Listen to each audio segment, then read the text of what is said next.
The opinions expressed on this program represent the viewpoints of individual authors or contributors and do not necessarily reflect those of Troy University.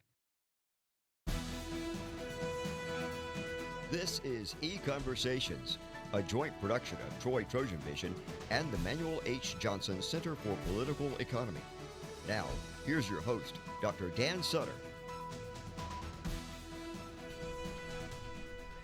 Hello and welcome to EconVersations. I'm your host, Dr. Dan Sutter of the Johnson Center for Political Economy at Troy University. The antivirus software I have on my home computer also says that it scans to see if any of my personal information has been posted anywhere on something called the dark web. What exactly is this hidden place that you might have heard about, where also lots of illegal transactions occur? Well, it turns out there's some very interesting economics occurring on the dark web markets, where some really significant innovations have taken place. These markets help illustrate the economics of prohibition and also help illustrate how transactions get carried out in the sunshine of the real world markets as well. Joining me on EconVersations today is Dr. Julia Norgaard. She's a professor of economics at Pepperdine University in beautiful Malibu, California. And she has extensively researched these markets. Professor Norgaard graduated from the University of San Diego and then earned master's and PhD degrees in economics from George Mason University. Her research on the economics of the dark web has been published in the Journal of Institutional Economics, and she presented some of her ongoing research at the economics department here at Troy University a couple of years ago. Welcome to EconVersations, Julia, and thanks for coming on the show. Thank you very much for having me. It's a pleasure.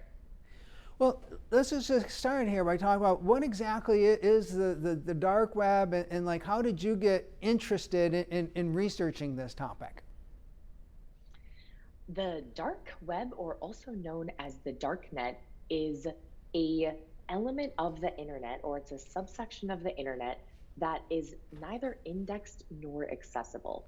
So this is something that, other than what we typically call the surface web, which is us just going on Google or any type of search engine and searching for something, that's going to be information that's indexed and that's going to be available on the surface web. And then there's a whole bunch of information that our credit card company uses, our mortgage company uses, our employer uses, called the deep web. And this is going to be information that is not or is indexed but not accessible. So Dr. Sutter, I could not look up your credit card information on Amazon, thank goodness. And so that's going to be information that the provider specifically has, but individuals who don't have access codes are not able to access that. So the dark net is a very small subset of the deep web, which is neither indexed nor accessible. And that is where a lot of illicit transactions take place. Some of the most prominent things that are traded on those marketplaces are, as you mentioned, as you alluded to, individuals' credit card information, as well as illicit drugs. And to answer your question about how I got interested in this, I was beginning grad school in 2013 when Ross Ulbricht, who is attributed to starting the first darknet site called the Silk Road, was arrested. And this was international news, and it sort of acted as a marketing proxy for the darknet. People were saying, wait, I didn't know you could buy drugs over the internet. And so it inadvertently brought a lot more attention to the darknet than I think the authorities would like. But he got arrested in 2013. And as an economics student, I was thinking, wow, this is a really interesting marketplace that has a lot of different elements of a free market, so unfettered, unregulated market. And I was very curious in what were the mechanisms that allowed this marketplace to take place in general and also persist. Well, and just to make clear, although there are a lot of illicit transactions going on there, there's nothing about this part of the internet that necessarily must be used for that. It's just the nature of this portion of the web where people can sort of go to hide or do some things anonymously without perhaps people being able to snoop on them, right? So there's nothing inherently illegal about this portion of the internet. Correct. And actually, thank you for bringing that up. I should have clarified that.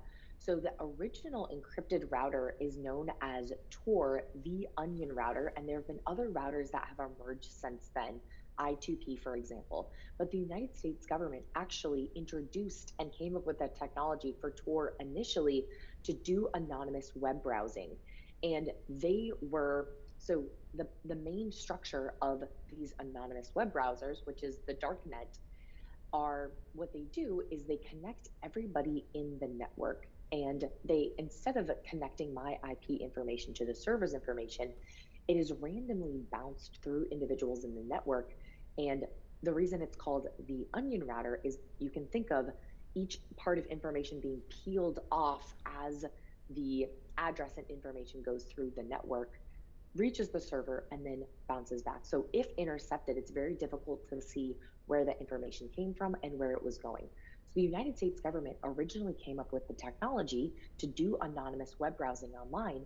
However, individuals who had gotten accessed by this type of technology, hackles were up and they were thinking, okay, this must be the US government. So what they did is they opened the door to the public, and there were extra nefarious, unfortunately, actors online using this space other than the US government. And then when cryptocurrency came about, then the door was further open to primarily drug markets being started and different vendors joining these markets. So absolutely, there is non-illegal action taking place here. But because the cost is so high, well, relatively high, other than perhaps you and I just jumping on Chrome or Safari on our laptop or desktop or phone, the cost is relatively high for this search, and it requires extra knowledge. So most users are not going to incur that cost unless they are doing something that they would not otherwise able to do on the surface web.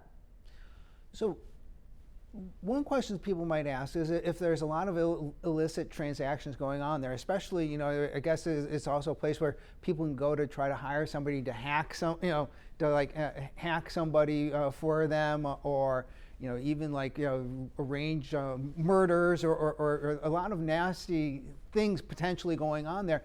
Why should we as economists study these illegal markets?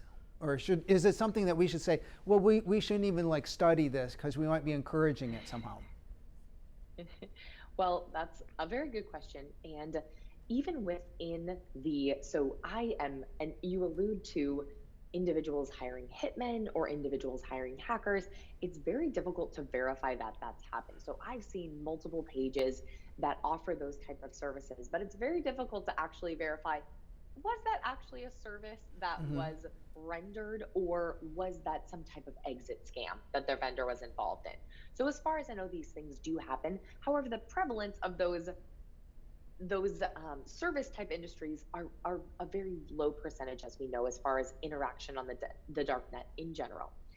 Now, to answer your question about should economists study this, economists, as far as I am concerned, especially in the political economy and public choice space, this is what we get extra excited about, things that are out of the purview of a traditional market transaction. And this has information that law enforcement can absolutely use. I think also it can unlock different type of mechanisms and shed light on more just regular transactions and give us information about, and one of the portions that I specifically focus on in the darknet is private governance mechanisms that emerge. And I think this has a lot of various applications to everyday transactions that are not in this illicit space. So I am interested in various mechanisms that make this type of transaction so robust. How can we transfer this economic knowledge to non-illicit transactions? Well, okay, so once we get into this, we're going to see that there's going to be a puzzle here, and that is that, suppose, and this show is not a how-to about how to go on and order illegal drugs or anything, but if you got on the dark net and you managed to sign up for a service like this, one of the things you have to do is, obviously, when you're trading for illegal things, you have to be hidden. You have to be hidden from view. You can't let it be known that you're going on here and trying to purchase something illegal. But yet at the same time, since you don't know who the seller is, and the seller is equally anonymous, you don't really know who they are, if you manage to get on here and order something, why should you ever expect that it's actually going to arrive? You'll pay money and then like nothing happens, and so who do you complain to? And so that would seem to be a difficulty here, right? Yep, absolutely. And this is something that I particularly am very excited about, because these mechanisms, to exactly your point, you'd be thinking, wait, I'm purchasing someone in a country I don't even know where they are. I know nothing about them. What makes me want to trust them? So in the darknet, there are three main layers of interaction. You have the platform providers. So these are individuals and administrators creating the market. So Versus Market is one of the biggest markets today. White House Market was one of the biggest markets, and it recently got shut down.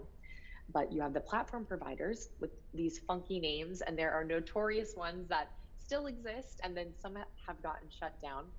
There are vendors on these platforms, and then there are the buyers. So each of these groups is semi-anonymous. So the vendors try to create, so you can think of them as being an Amazon or an eBay.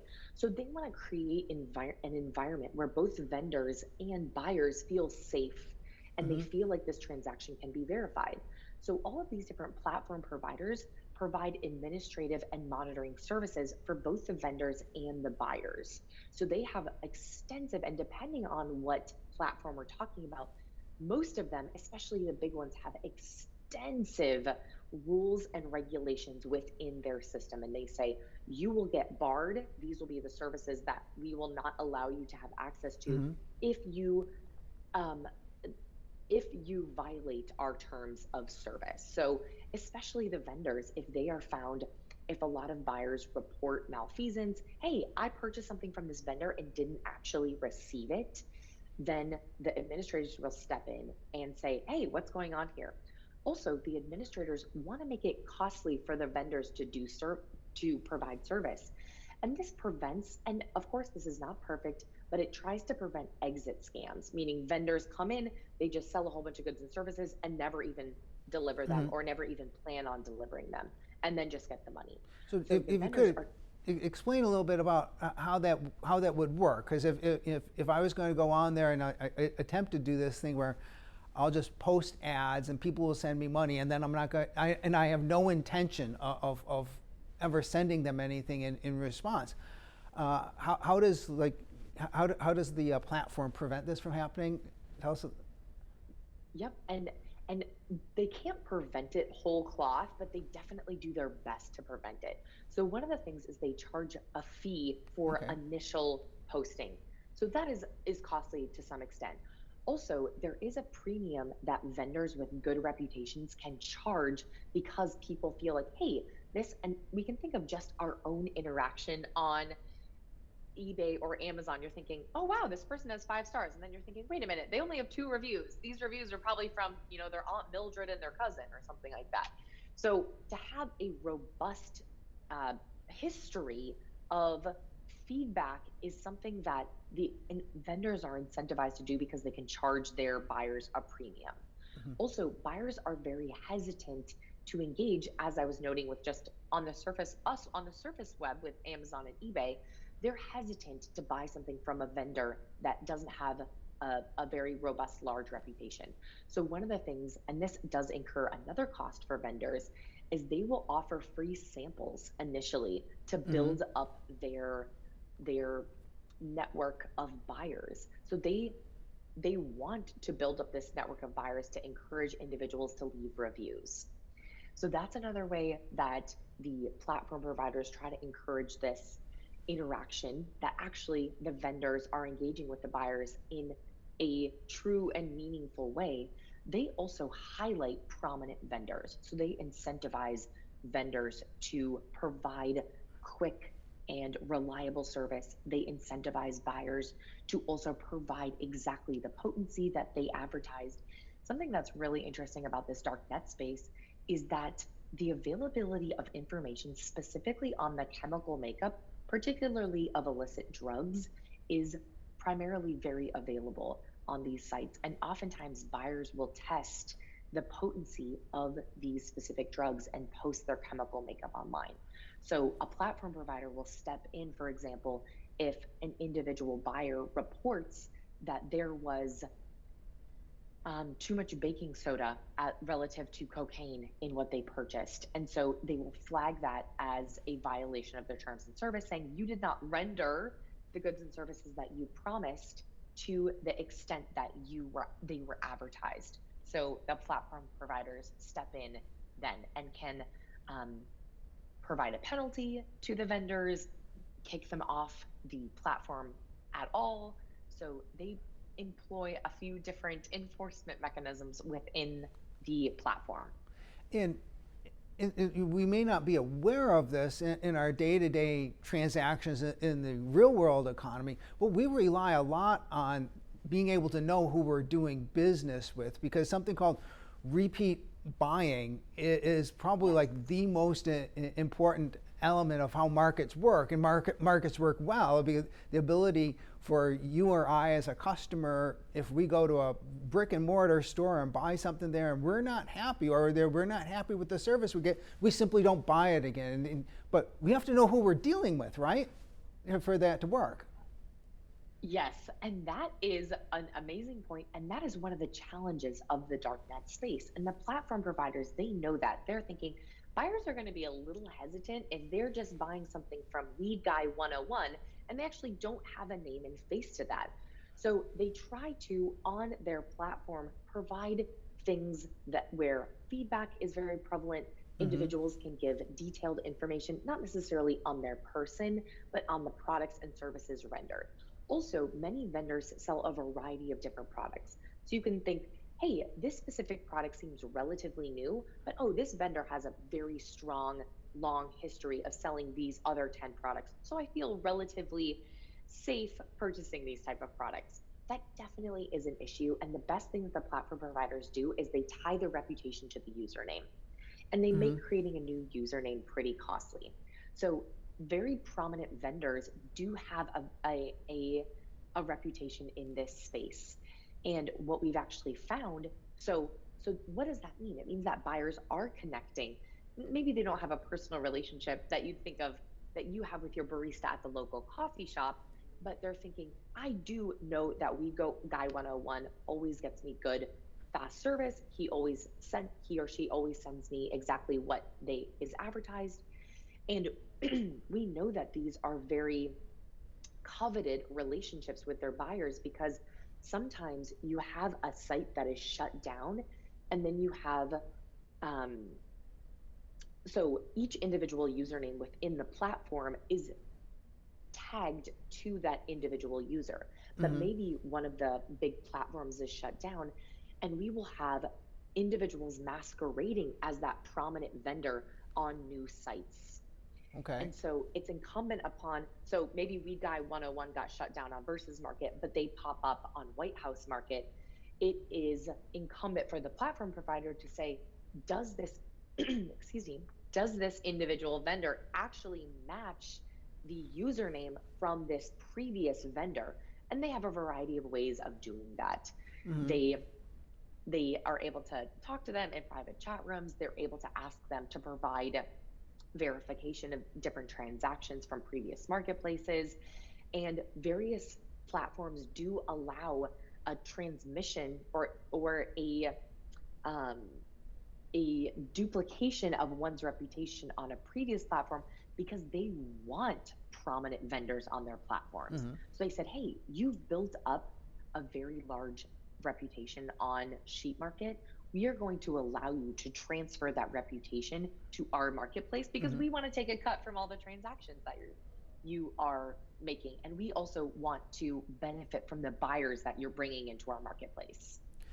And at one level, although it might seem it is surprising that a platform could emerge in this dark net to allow these transactions to take place, but anytime there are potential buyers and sellers, if I had something of value and that you might be willing to pay for, but somehow I couldn't, we couldn't transact and get this sold, that also creates value for somebody if they could step in and help us get this exchange made, right? It creates, every time a market doesn't make a transaction, it also creates an incentive or a profit opportunity for somebody to step in and help make this transaction go if they can.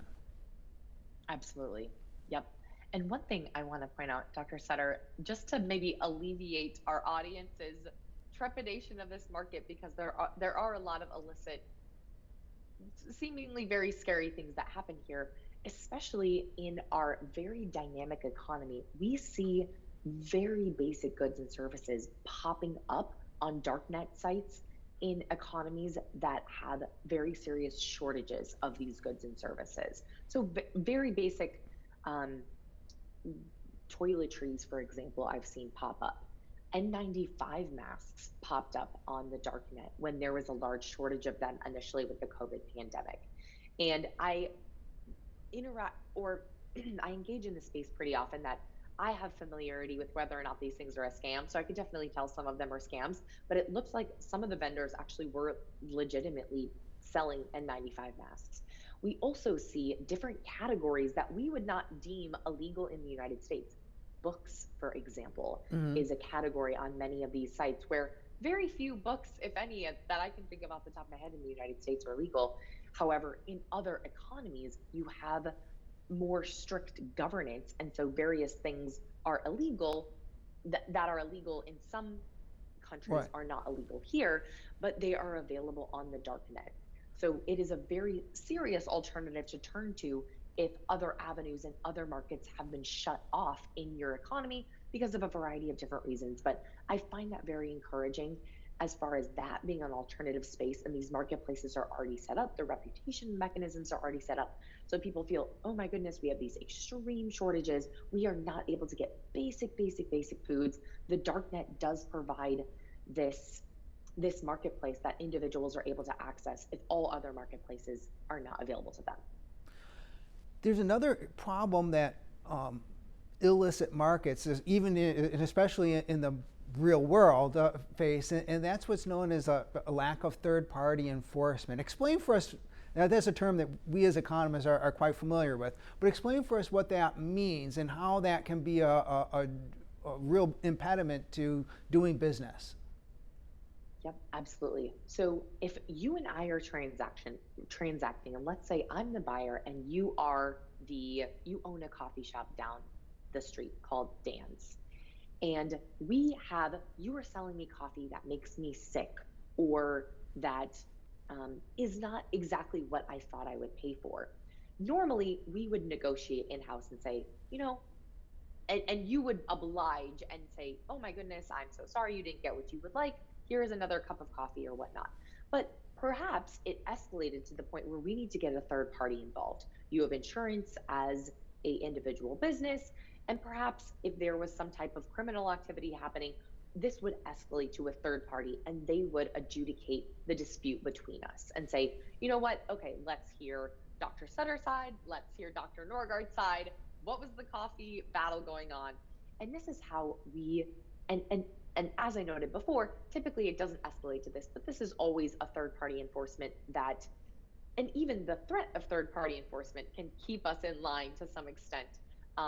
One would hope that just our jovialness as two individuals, voluntary exchanging would, but if things get bad enough, we do have this option of third-party enforcement. Now, in the darknet, they do not have that, as you alluded to. So if me and I was purchasing illicit goods and services, and then the dealer did not render those services, I can't call the police up and say, you know what, I ordered all of these illicit services. Why don't you step in and adjudicate this dispute? So this is where the platform providers come in to try to moderate and mediate that dispute between vendors and buyers. And various forums. Yeah. So let's get into this, because I mean, there are some just very specific things that you've been able to identify in your research that help alleviate this problem, right? Yep, absolutely. So on various forums and on different chats, there have been quite a bit of evidence that demonstrates that these moderators come in and they adjudicate disputes between buyers and sellers. Now, it's hard to verify, and even in a surface transaction space, it's hard to verify whether or not someone said what someone said is true. So they do their absolute best to get to the bottom of things and provide evidence that this transaction either did take place or didn't take place.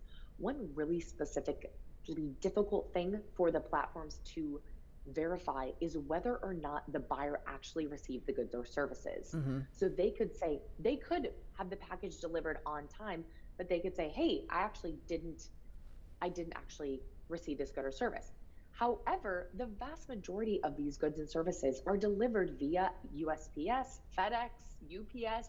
So tracking numbers are associated with these packages. Many of the vendors, depending on the volume and the specific good that they're selling, they will engage in what's called OPSEC, or operational security. Well, they will hide the illicit substance within something relatively innocuous. Shoes, a book, a binder, makeup, that sort of thing. So if an individual vendor says, no, I actually did deliver this to you, they can demonstrate to the platform provider the tracking information of that product and say, no, it actually did get delivered. Now, you could get into the nuance, and the individual buyer could say, oh, well, it was delivered, but it was stolen off my doorstep, or something like that. But there are ways that vendors have to demonstrate to platform providers that, no, I actually did send the services that I provided. Here's the information. Here is that it was verified that it was delivered. I've seen many instances where platform providers will come in and say that the vendor was in the wrong and therefore had to reimburse the buyer for the goods and services not rendered. There have also been instances where there have been buyers that have been falsely accusing vendors of not selling or shipping goods and services. And so at times, and this is more rare, but buyers will also get kicked off the platforms if they have provided a nuisance or provided untrue information on the platform. And this is important for the platform providers to have true and honest transactions between buyers and sellers, and they want to foster that as much as possible. So there are reporting mechanisms within these platforms that bring that attention to the moderators. We've only got a couple minutes left, but I wanted to bring up something that you mentioned, that Ross Ulbricht, the pioneers, if you want to think of it, of the darknet, brought up in his trial, and that is, he said that when you're transacting for illegal drugs through the darknet, there's actually going to be less violence than when these transactions take place in the real world. If you could sort of very briefly explain to us this link between violence and illegality in this third-party enforcement. Yep, absolutely. So if we think about a typical on-the-ground drug market, oftentimes our mind goes to violent cartels. And the reason behind this is what we were talking about previously with regards to third-party enforcement. Individuals engaged in illicit substance or illicit service transaction do not have a police force to go to. So what they do is they have to provide their muscle in-house. And that's why violence is associated with these cartels. They provide threats, which tries to align incentives of buyers and sellers. They also can adjudicate disputes. Gangs are typically associated with drugs, violent cartels. So this is in this surface drug space. Now, the darknet, you can think of a combination of just surface web purchases like eBay or Amazon meets surface or on the ground drug markets. And you have the combination of these markets. And because I know Weed Guy 101, I know he has 4.9 stars, but I don't actually know him as a person, even though there is a issue or conflict between us, I cannot send someone to his house to threaten him or beat him up, or steal from him, like maybe a typical cartel would do. So because of this separation, it makes the platform providers want to provide extra services, but also because of this distance, does make it safer for individuals. Very, very fascinating. Unfortunately, though, we've come to the end of our time. Thank you very much for joining us, and thank you for joining us as well. Join us again next time for another EconVersations. This has been EconVersations. a joint production of Troy Trojan Vision and the Manuel H. Johnson Center for Political Economy at Troy University.